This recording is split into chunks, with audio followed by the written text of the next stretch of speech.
좌우 앞뒤 돌아보시고 인사하겠습니다. 참 반갑습니다. 사랑합니다. 축복합니다.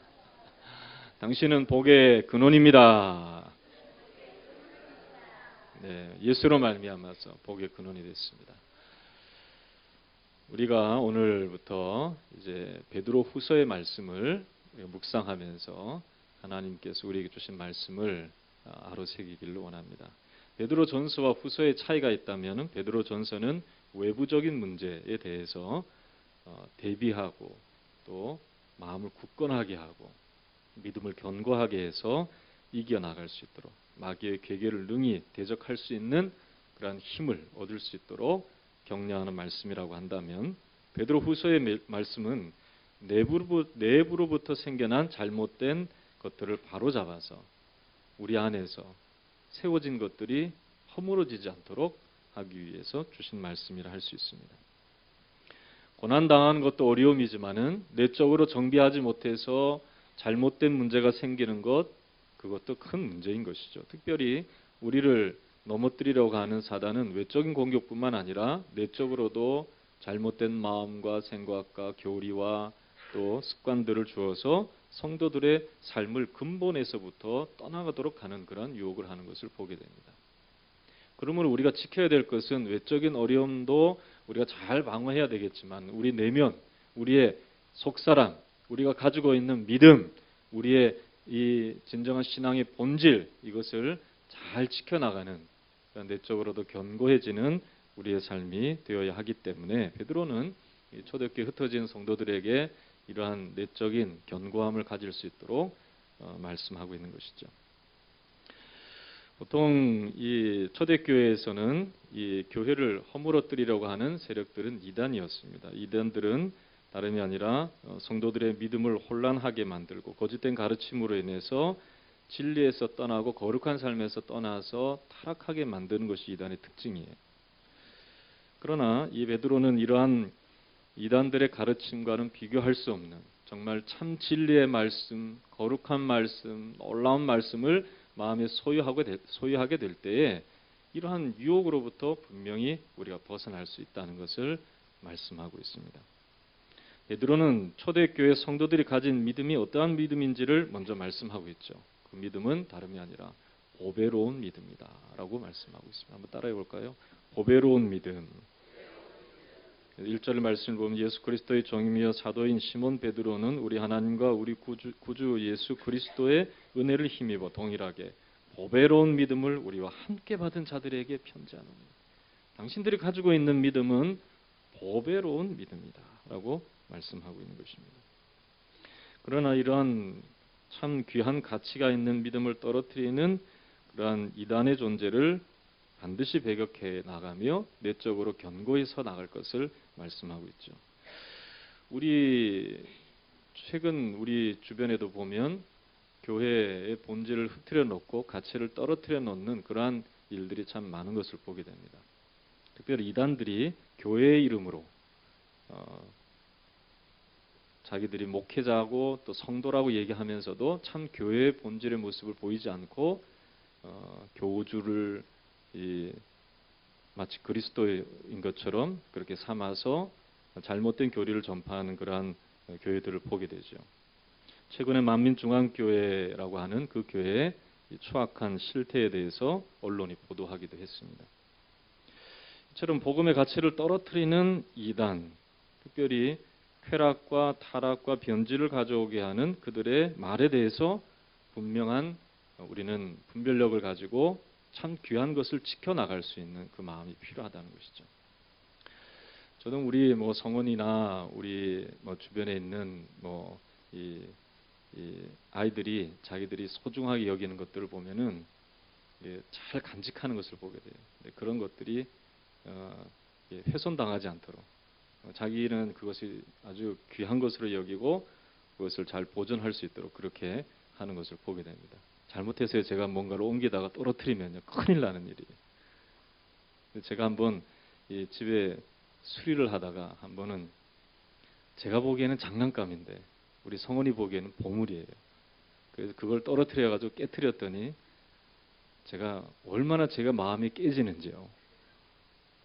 제가 먼저 마음이 좀 아프더라고요. 그래서 야, 이 녀석이 귀하게 여기는 것을 내가 지켜주지 못해서 참 미안하다는 생각을 했습니다.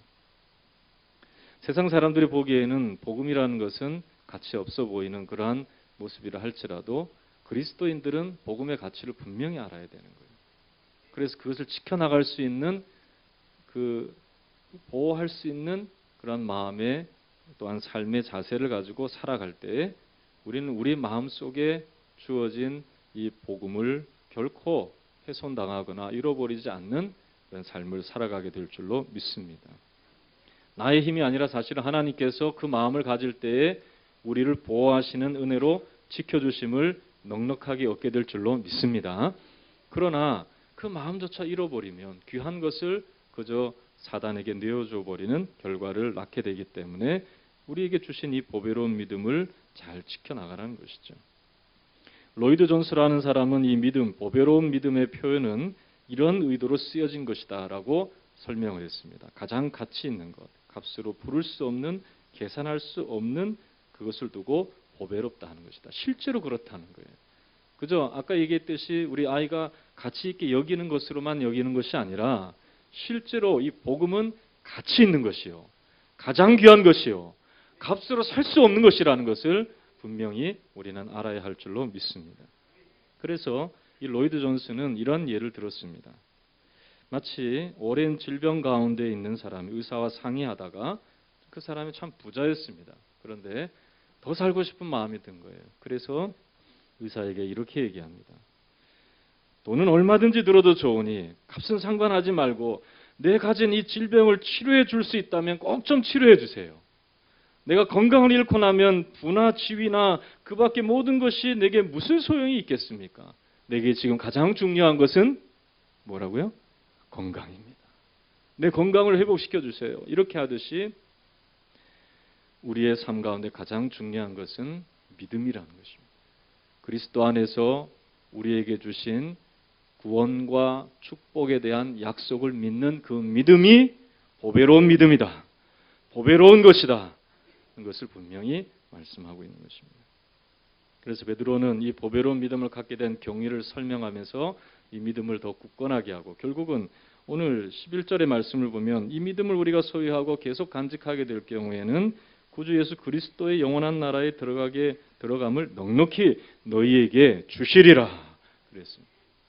그저 그냥 천국의 커트라인으로 그냥 부끄러운 구원을 얻는 것이 아니라 어떻게 보면 넉넉하게 들어가게 하심을 얻을 것이다. 물론 하나님께서 우리의 행함에 따라서 너는 상전이고 너는 부끄러운 구원이다. 이렇게 말씀하시는 것은 아니에요.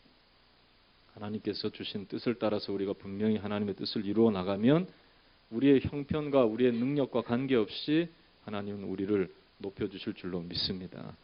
이것은 약속된 거예요. 천국에서 우리가 큰 자가 되는 것은 가장 작은 주님의 일을 겸손히 행하는 그 사람이 천국에서 큰 자가 되는 것이지 내게 능력이 있고 힘이 있고 많은 것을 누릴 수 있다고 해서 그것이 천국에서도 큰 것은 아니에요. 그러나 오늘 우리는 믿음을 더 견고히 해야 될 필요가 있습니다. 왜냐하면 이 세상의 유혹이 너무나 많기 때문에 그래요. 너무나 많은 것이 우리의 믿음의 발목을 잡고 있고 우리를 넘어뜨리려고 하고 베드로전서에 있는 말씀처럼 우는 사자와 같이 삼킬 자를 두루 찾는 사단 마귀의 계계와 또 인간의 잘못된 철학과 속임수와 이단의 그러한 유혹들이 우리 주변에 덫과 같이 지뢰와 같이 너무나 많기 때문에 그렇습니다. 그러나 우리가 이 보배로운 믿음을 지키면 우리의 환경과 여건과 주변에서 어떠한 바람이 불다 할지라도 우리 주님께서 주님의 나라에 들어가게 하심을 넉넉하게 주시리라 약속했습니다. 이 길을 우리가 걷고 걸을 수 있는데 왜 다른 길을 걸으려고 하냐는 것이죠. 베드로는 분명히 이 믿음의 심령들이 마음속에 새겨야 될 분명한 교훈을 우리 가운데 주고 있습니다. 그래서 이 믿음을 얻게 된 경로를 먼저 말씀하고 있는데요. 그것은 다름이 아니라 먼저 이것은 하나님을 아는 것에서 시작되었다라고 말씀하고 있습니다. 3절에 있는 말씀을 한번 읽어보겠습니다. 3절 같이 읽겠습니다. 시작.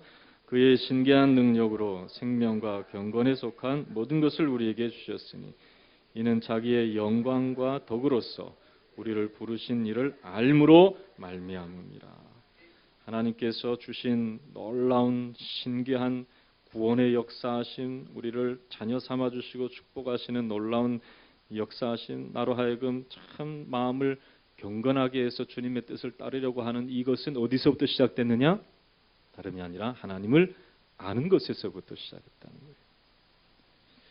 여러분, 바울은 그리스도를 아는 지식이 가장 고상하다고 했습니다. 예전에는 하나님을 알 때 자기식대로 알았습니다. 그래서 율법의 요구를 다 자기가 지키면은 하나님의 뜻을 이루는 것처럼 생각했습니다. 그래서 예수 믿는 사람 잡아서 옥에 가두는 것을 하나님을 위한 일로 생각했어요.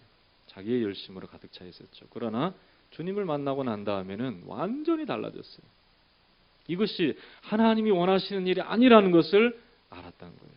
율법에 의해서 사람이 세워놓은 이러한 이 율법과 이 사람의 전통에 의해서 사람들을 구속하고 억압하고 그들을 자기 편으로 만들고 하는 이러한 일들이 하나님이 기뻐하시는 일이 아니라는 것을 알게 됐어요. 그리스도를 알고 난 이후에는 율법에 매이지 아니하고 더 이상 율법에 속하지 아니하고 그리스도 안에서 주님이 주신 말씀이 무엇인지, 주님의 이 땅에서 행한 것이 무엇인지를 더 묵상하면서 그리스도 안에서 한 영혼을 사랑하고 섬기고 그를 위해서 기도하고 세워나가는 그러한 일들이 가장 중요하다는 것을 알게 된 거예요. 예수 그리스도 안에서 하나님께서 주신 영생의 약속이 가장 중요하다는 것을 바울이 다메섹 도상에서 깨닫지 못하였다면 그는 여전히 율법 가운데 있었을 것입니다. 그러나 그리스도 안에서 새롭게 내게 주어진 주님을 알므로 인하여서 생겨난 지식이 가장 고상하다는 것을 바울이 말씀하고 있는 것이죠. 여러분, 예수 그리스도를 알고 주님을 위해 살아가는 우리의 삶이 가장 고상한 것임을 분명히 믿으시기를 주의 이름으로 축원합니다. 그렇습니다. 제임스 패커라는 사람 신학자인데요. 그것은 하나님을 아는 지식에서 인간이 정말로 자기를 알기를 원한다면, 자기의 삶을 알기를 원한다면 하나님을 알아야 된다고 그랬습니다. 하나님도 모르면서 어떻게 인간을 아느냐? 하나님께서 인간을 창조하셨는데 창조주를 모르고 어떻게 자기를 알 수 있느냐? 너무나 인문학에 빠져 있고 인간 중심에 빠져 있는 철학과 이 세상의 지식에 빠져 있는 사람들이 정말로 자기의 갈 길을 어떻게 걸어가야 할지를 알기를 원한다면 우리의 인생길을 설계하시고 인도하시는 하나님을 알아야 한다 하는 것을 말했습니다. 그래서 이 책을 읽고 큰 은혜를 받았던 마크 존슨이라는 사람은 그 책에서 은혜를 받고 이제 하나님을 아는 지식은 곧 그리스도를 아는 지식이다 하는 것을 말하면서 예수님에 대해서 27가지 내용으로 예수님을 깊이 있게 묵상하고 예수님을 사랑하며 닮아갈 수 있기를 바라는 마음으로 주의 주신 복음을 자세히 설명하는 책을 썼습니다. 그리스도의 인성과 신성, 겸손과 그리스도의 자기선언, 시험 받으심과 낮아지심과 높아지심, 예수님의 어미하심과 자비로우심, 또 예수님의 직분과 예수님의 이름과 예수님께서 보여주신 그 얼굴에 이르기까지 그는 주님을 깊이 있게 묵상하면서 이 지식이야말로 자신의 신앙을 더욱 견고하게 했다는 것을 말해주고 있는 것이죠. 여러분, 예수님을 더 깊이 아시기를 주의 이름으로 축원합니다. 이것이 여러분들을 흔들리지 않는 신앙으로 인도하시고 분명한 하나님의 뜻을 깨달을 수 있도록 주님께서 우리의 어두운 눈을 밝혀주시는 은혜로 함께해 주실 줄로 믿습니다. 그래서 베드로는요, 이렇게 알므로 시작해서 결국은 하나님과 같아지는 것으로 그렇게 나아가도록 말씀하고 있습니다. 그것은 다름이 아니라 신의 성품에 참여하는 자가 되는 것이죠. 여러분, 부부도 보면 서로 닮아가면 성격도 비슷해져요. 제가 어느 집에 이사를 할 때 보니까 어떤 남편이 와서요, 이사하는데 막 적극적으로 하는데요. 근데 보니까 그 부인도 나와서 보니까 적극적으로 하더라고요. 그러니까 부부는 보니까 서로 얼굴을 이렇게 제가 교차해서 보니까 서로 닮더라고요. 어떤 부부는요, 우울해서 이러고 있는. 근데 보면은 그 부인도 또 이러고, 그 자녀들도 닮아가는 거예요. 여러분, 우리는 하나님을 알므로 인해서 하나님을 닮아가는 자가 되어야 할 줄로 믿습니다. 여러분, 예수님 닮아가는 자, 다 예수님이 주신 삶의 길을 걸어가면서 주님께 세상을 이기신 그 담력을 가지고 우리 주님께 늘 기도하면서 이 나사로의 무덤 앞에서도 우리 주님 뭐라고 얘기하셨습니까?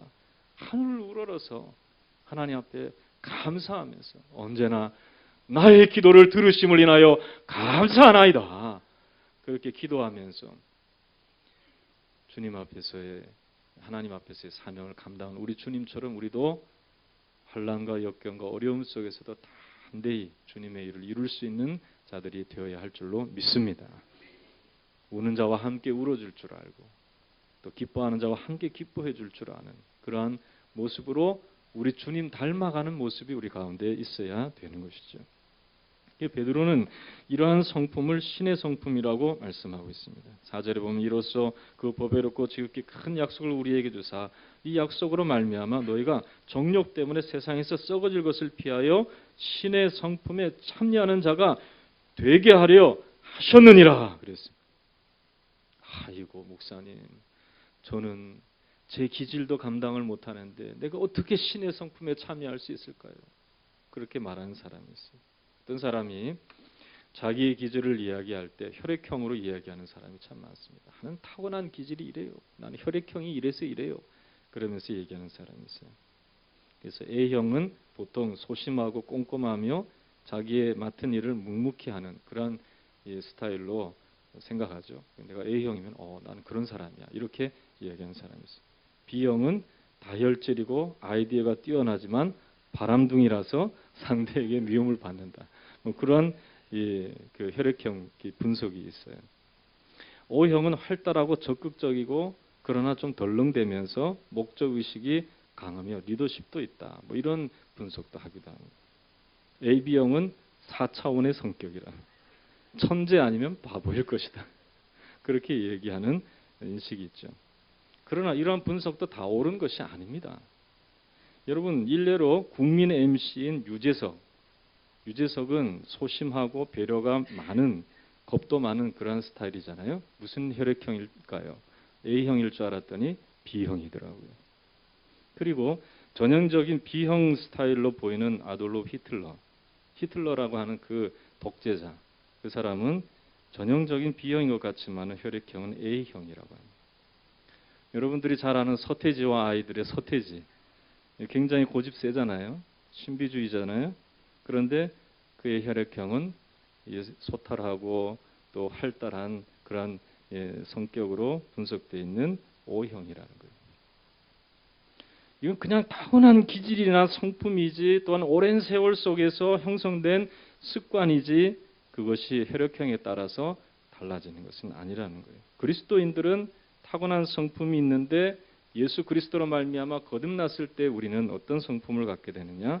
그것은 다름이 아니라 신의 성품인 예수를 닮아가려고 하는 기질을 타고 태어났다는 것을 우리는 알아야 됩니다. 따라합시다. 나는 A형이든 B형이든 AB형이든 O형이든 그리스도의 피를 수혈받아 태어난 하나님의 자녀다. 그럼 누구 닮아가야 되겠어요? 네, 그렇죠. 예수님 닮아가며 궁극적으로 하나님의 자녀로서 여러분들이 살아가야 할 줄로 믿습니다. 그래서 그리스도인들에게는요, 베드로는 베드로전후서 1장 3절에 이렇게 말씀하고 있습니다.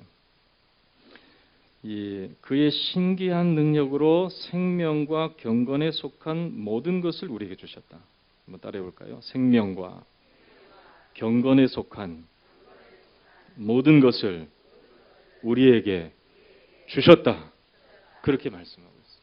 그러니까 영적인 DNA, 우리 하나님 아버지를 닮아갈 수 있는 영적 DNA를 다 그리스도 안에서 그의 신기한 능력으로 말미암아 우리 가운데 주셨다는 거예요.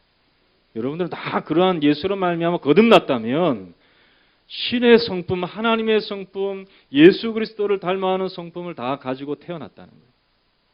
여러분 born again 하셨습니까? 다시 거듭나셨습니까? 예수로 말미암아 이 세상 육신의 뜻대로 살지 아니하고 하나님의 자녀로서 아버지의 뜻대로 살기로 결심하고 내가 새롭게 그리스도 안에서 태어났다고 고백하는 사람이 됐습니까? 그러면 여러분들 안에 그 기질이 다 있는 거예요. 우리 주님 닮아가며 주님처럼 기도하고 말씀을 의지하고 믿음으로 행하고 하나님의 뜻을 자기의 생각보다 더 앞세워서 주님의 뜻을 이루려고 하는 그 기질이 여러분들 가운데 있다는 거예요. 그것을 일깨우시기를 주의 이름으로 축원합니다. 오늘 말씀에 보면요, 이것을 막고 있는 것들이 있는 거예요. 그것은 다름이 아니라 우리의 삶 속에 육체의 정욕과 게으름이라는 것을 분명히 얘기하고 있습니다.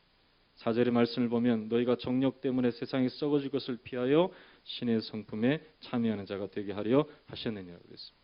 우리의 마음속에 주신 이 보배로운 믿음과 영적 DNA인 기질을 잘 살릴 수 있어야 되는데 그러지 못한 것이 무엇이냐면 이 개인의 정욕이라는 거예요. 그것을 피해야 된다는 것이죠. 뿐만 아니라 우리의 게으름도 마찬가지입니다. 8절에 이런 것이 너희에게 있어 흡족한즉 너희로 우리 주 예수 그리스도를 알게 게으르지 아니하고 열매 없는 자가 되지 않게 하려니와라고 말씀하고 있습니다. 그러니까 우리의 삶 가운데 두 가지만 잘 지켜나가면 되는 거예요. 우리의 심령이 오염되지 않도록, 또 우리의 심령이 잠자지 않도록 주님 안에서 깨어서 말씀 가운데 우리의 삶을 두면 우리는 충분히 하나님이 원하시는 신의 성품에 참여하는 자가 될 줄로 믿습니다. 여러분, 저는 혈액형이 뭔 것 같아요? B형이에요. 다혈질이에요, 사실. 그럼에도 불구하고 하나님께서 말씀으로 말미암아 그 기질을 누릴 수 있는 은혜를 주셨어요. 아멘을 안 하시네요. 그래서 하나님께서 주신 그 성품을 생각하면서 기도하면서 때로는 이렇게 누를 때가 있습니다. 한마디 하고 싶을 때도 기도하면 안 나오더라고요. 또 내 마음대로 하고 싶은 그러한 그 충동도 주님을 생각하면 안 하게 되는 거예요. 우리 안에 영적 DNA를 주신 주님께서 우리의 마음과 생각을 아시고 우리를 끝까지 인도해 주실 줄로 믿습니다. 그 은혜를 누릴 수 있기를 주의 이름으로 축원합니다. 그래야 우리가 믿음 가운데 견고히 서서 그의 나라에 들어가게 하심을 넉넉히 얻을 수 있다는 거예요. 여러분, 두 번째로 이 보배로운 믿음을 지켜나가는 방법을 베드로는 말씀함으로 인해서 우리가 가진 이 믿음의 보배로움을 더욱더 지켜나갈 수 있도록 흔들리지 않도록 그렇게 하는 것을 보게 됩니다. 베드로는 오늘 우리가 힘써야 할 것과 더해야 할 것 두 가지를 말씀하고 있습니다. 5절 말씀을 보면은 이렇게 기록하고 있죠. 한번 읽겠습니다. 5절 읽겠습니다. 시작. 그러므로 너희가 더욱 힘써 너희 믿음의 덕의 지식을 이라고 말씀하고 있죠. 또 지식의 절제를 절제의 인내를 인내의 경건을 경건의 형제 우애를 형제 우애의 사랑을 더하라라고 말씀하고 있습니다. 10절의 말씀에도 그러므로 형제들아 더욱 힘써 너희 부르심과 택하심을 굳게 하라라고 말씀하고 있죠. 여기서 힘써야 할 것에 대해서 말씀하는 것은 다름이 아니라 우리가 하나님께서 모든 것을 다 주시고 영적 DNA도 주셨지만은 우리가 우리의 입장에서 해야 될 일들이 있다는 것을 말씀하고 있는 것입니다. 여러분, 구원은 전적으로 하나님의 섭리인 줄로 믿습니다. 하나님께서 행하신 것이 우리가 행할 게 하나도 없는 거예요. 우리 주님께서 우리를 구원하실 때 구원의 의를 만족해 하는 것은 하나님께서 그리스도 안에서 행한 것 외에는 없습니다. 그러면 우리가 믿음으로 선물로 얻어서 살아가는 것입니다. 그러나 이 믿음을 지켜야 할 필요가 있는 것이죠. 그 지키는 것은 우리가 해야 될 몫도 있다는 거예요. 그렇기 때문에 베드로는 힘써 행해야 될 것이다 라고 말씀하고 있습니다. 이것을 비유로 얘기하자면 농사의 비유로 설명할 수가 있습니다. 아무것도 없는 불모지에 씨앗만 주고 그것을 심으라고 얘기하면 그것은 참으로 너무나 가혹한 일이죠. 불모지를 개간해야 되죠. 밭을 만들어야 되고 농장으로 만들어야 되고 그리고 그 씨를 뿌려서 그 열매를 맺기까지 얼마나 큰 수고와 어려움이 있겠습니까? 농기구도 없고 아무것도 없다면 어떻게 하겠어요? 그러나 좋은 주인을 만나서 그 주인이 농장을 잘 꾸며놨습니다. 그리고 농사에 할 수 있는 도구도 다 준비했습니다. 그리고 씨앗까지 주었습니다.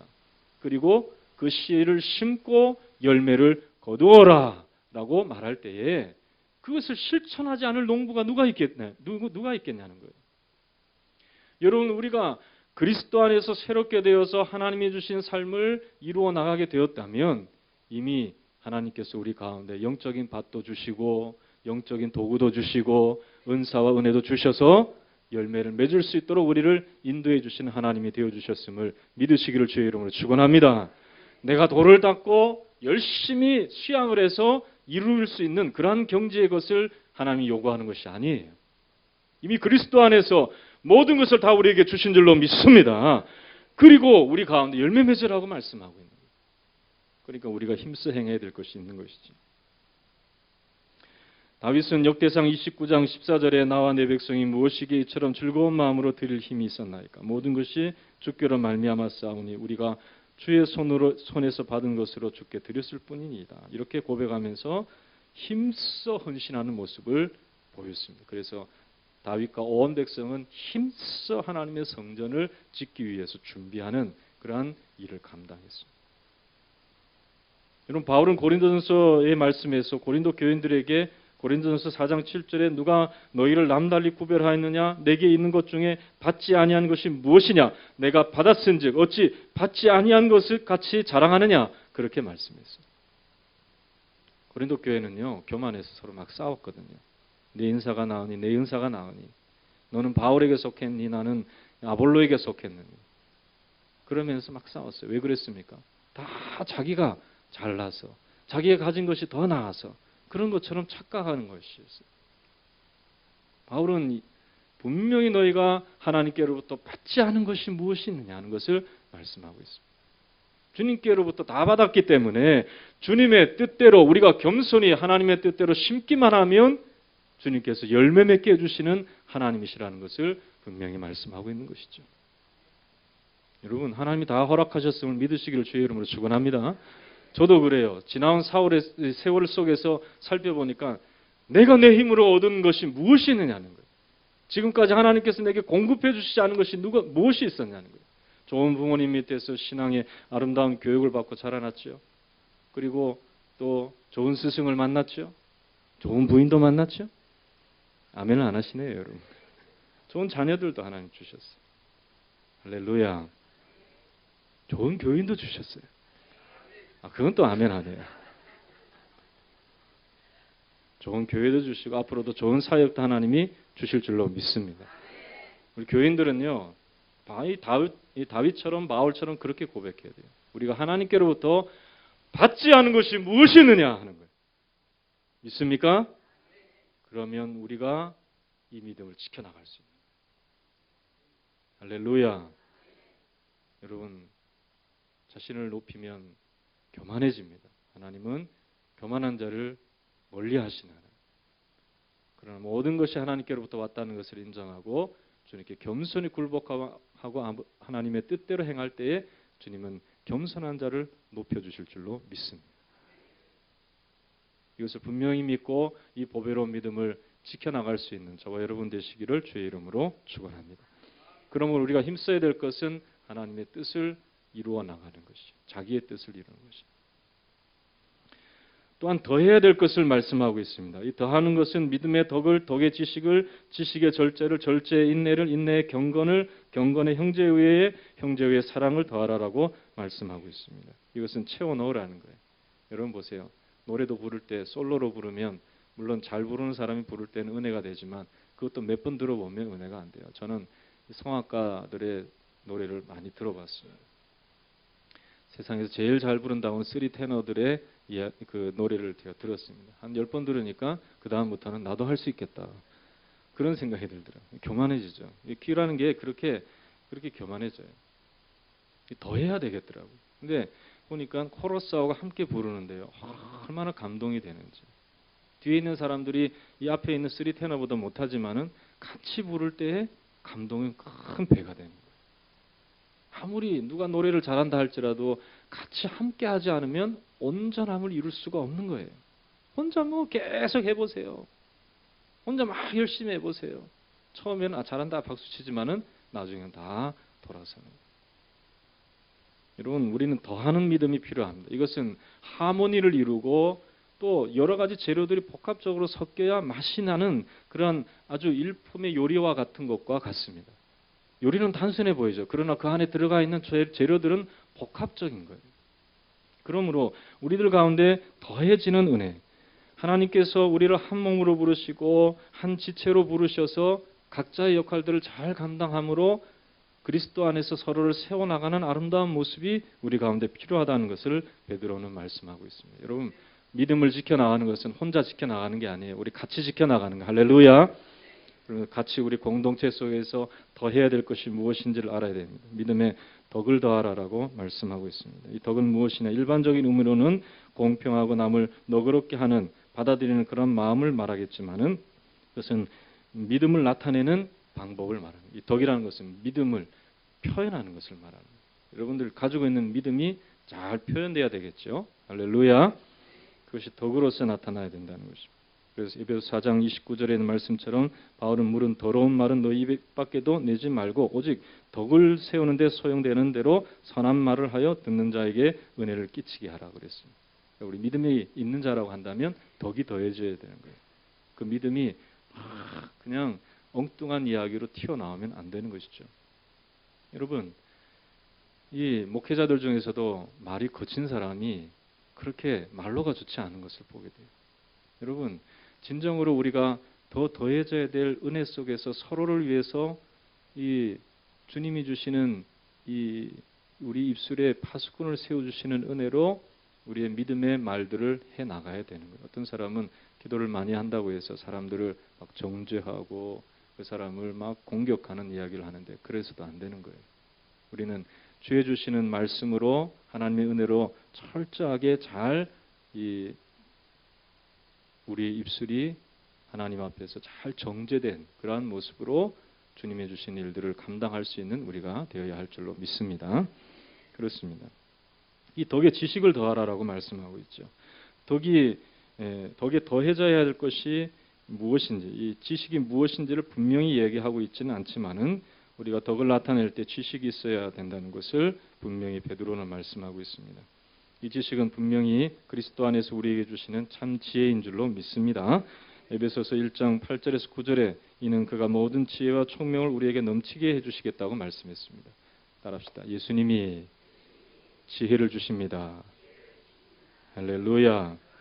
그렇습니다. 모든 지혜와 총명을 우리 가운데 주셔서 우리의 이 삶 속에서 덕을 드러낼 때 참 지혜롭게 우리가 덕을 드러낼 수 있도록 그렇게 인도해 주시는 하나님의 역사하심을 경험할 수 있는 것이죠. 또한 이 지식에서 마지막에 사랑으로 이어지도록 징검다리가 4가지가 있는데요. 그것은 절제와 인내와 경건과 형제 우애라는 것입니다. 이 징검다리가 없으면은 이 지식은 단순한 지식으로 끝날 수 있기 때문에 이 지식이 사랑으로 이어질 수 있도록 따라합시다.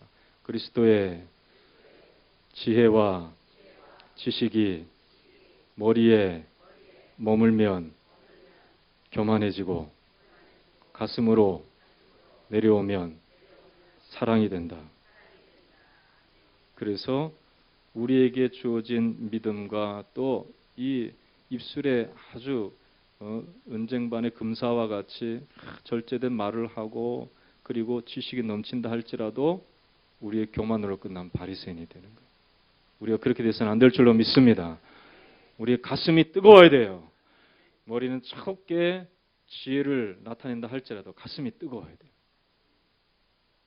거꾸로 하는 사람이 있어요. 머리는 차갑고 죄송해요. 머리는 뜨겁고 가슴은 차갑고 냉랭한 가슴으로 그냥 열을 올리면서 살아가는 그런 사람들은 그리스도인이라 할 수가 없습니다. 여러분, 우리가 이 보배로운 믿음을 지켜나가려면 우리에게 주신 참 아름다운 믿음과 그 믿음을 나타내는 덕과 그리고 주께서 주신 지혜를 통해서 어떤 일을 감당할 때 그것이 사랑이 될 수 있기를 주의 이름으로 축원합니다. 사랑 없으면 아무것도 아니에요. 그리스도는 사랑 때문에 하나님이 우리를 사랑하시는 그 사랑 때문에 모든 것을 우리를 위해 다 내어주셨습니다. 우리도 이 큰 사랑에 이룰 수 있기를 주의 이름으로 축원합니다. 자기를 절제하고 인내하고 경건하며 형제 우애를 이루어 나갈 수 있어야 됩니다. 여러분 모든 것을 더 할 수 있기를 주의 이름으로 축원합니다. 그리스도인들은 혼자 하는 것이 아니에요. 하모니예요. 합창과 같이 또 여러 가지 재료가 복합된 이 맛있는 음식과 같이 그렇게 돼야 돼요. 우리 주님 앞에서 그저 나 혼자 부끄러움의 구원을 얻은 마치 십자가상에서 주님을 영접한 그 사람과 같이 구원을 얻는 것도 물론 하나님의 은혜일 수도 있겠지만 우리 베드로가 오늘 말씀한 대로 우리가 기왕 공동체로 하나님의 부르심을 받았다면 우리 새로운 교회 안에서 또 믿음의 공동체 안에서 이 보배로운 믿음을 가지고 주님의 나라에 들어가기에 넉넉함을 얻는 저와 여러분 되시기를 주의 이름으로 축원합니다. 그렇게 해주실 줄로 믿습니다. 이 보배로운 믿음을 가장 가치 있는 것으로 여기고 이 세상에 있는 것들 때문에 흔들리지 않아요. 이단의 더러운 그러한 유혹에 넘어가지 않아요. 주의 주신 말씀으로 온전히 세워지는 저와 여러분 되시기를 주의 이름으로 축원합니다. 우리 다 함께 기도하도록 하겠습니다. 하나님 아버지, 주님께서 우리에게 주신 믿음은 참으로 귀합니다. 보배로운 믿음입니다. 이 믿음을 갖게 된 것은 다름이 아니라 우리가 그리스도를 알므로 말미암아 주어지게 된 줄로 믿습니다. 주님, 주님의 DNA를 받았사오니 하나님의 DNA를 받았사오니 주님처럼 살아갈 수 있는 우리들 되게 하여 주시옵소서. 아버지 하나님, 주께서 주신 이 귀한 은혜가 우리 가운데 가장 귀한 것임을 알며 주의 주신 삶으로 온전히 살아갈 수 있도록 도와주시고 우리가 힘써야 될 것과 더해야 될 것이 무엇인지를 깨달아서 넉넉하게 그의 나라에 들어갈 수 있는 우리들, 우리의 머리에서가 아니라 머리도 하나님 주의 주신 지식으로 채워주시고 우리의 가슴도 뜨겁게 하여 주셔서 주의 주신 은혜를 더욱더 귀하게 나타낼 수 있는 저희들 되게 하여 주시옵소서. 축복해 달라고 우리 간절한 심령으로 기도하겠습니다.